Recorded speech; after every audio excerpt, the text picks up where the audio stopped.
Hello, everyone, and welcome to Adam Shar Weekly. This is an announcement for my upcoming online workshop, Introduction to SwiftUI, which will be held on February 13 at 2 p.m.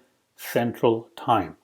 You can see the link right there in front of you, and I will also post a link in the YouTube description. So during this workshop, this will be a very basic introduction. This will be a live workshop to SwiftUI introduction, and we will look into what is state, we will look into what is binding, we will look into what is environment. So all the things that you can learn to get started with SwiftUI. This is a completely free workshop, live workshop on February 13 at 2 p.m. CST Central Time.